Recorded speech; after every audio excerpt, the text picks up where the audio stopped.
आप सभी को नवरात्रि की बहुत सारी शुभकामनाएं। जो है चौकी सजाइए, माता को मनाइए और पूजा करिए, कलश भराइए, कलश सजाइए। हम सब मिलके मनाते हैं माता जी को। बोल सच्चे दरबार की जय हो। हे सखिया चौकी सजाइला आई शारदे भवानी।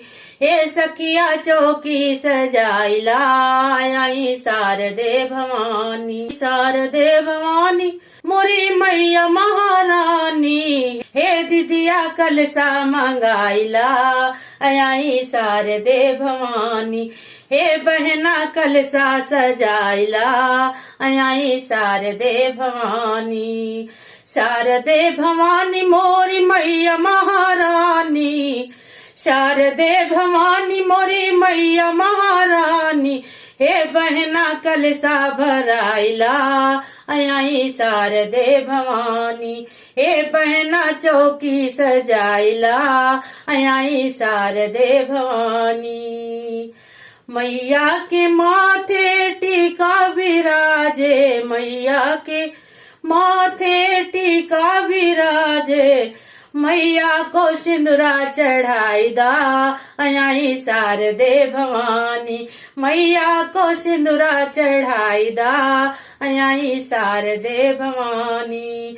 हे दीदिया मैया को मनाइला आई शारदे भवानी।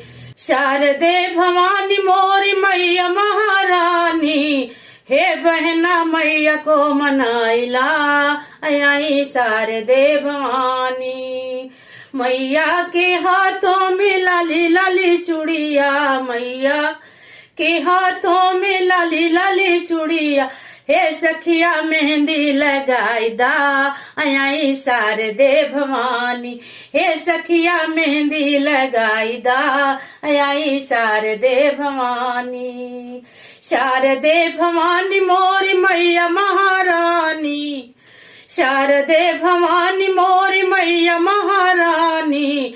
हे दीदिया मैया को मनाइला आई शारदे भवानी। मैया के अंग में लहंगा विराजे, मैया के अंग में लहंगा विराजे। हे सखिया चुनरी उड़ाई दा आई शारदे भवानी। हे दीदिया चुनरी उड़ाई दा आई शारदे भवानी। शारदे भवानी मोरी मैया महारानी। हे दीदिया चुनरी उड़ाई दा आई शारदे भवानी। मैया के बालों में वो गजरा सोहे, मैया के बालों में वो गजरा सोहे। हे बहना कजरा लगाई दा आई शारदे भवानी। हे बहना कजरा लगाई दा आई शारदे भवानी। शारदे भवानी मोरी मैया महारानी। शारदे भवानी मोरी मैया महारानी। हे बहना मैया को मनाइला आई शारदे भवानी।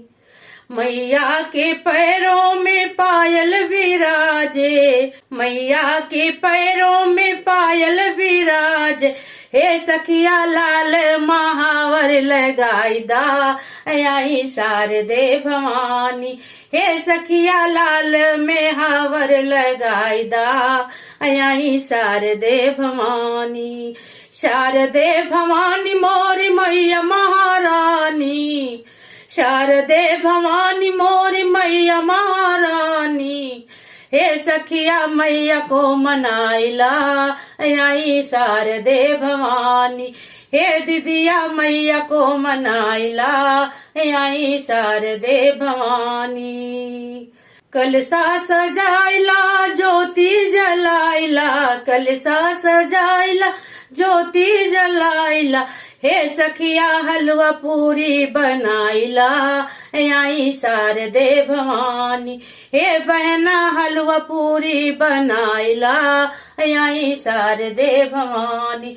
हे दीदिया मैया की ज्योति जलाइला आई शारदे भवानी।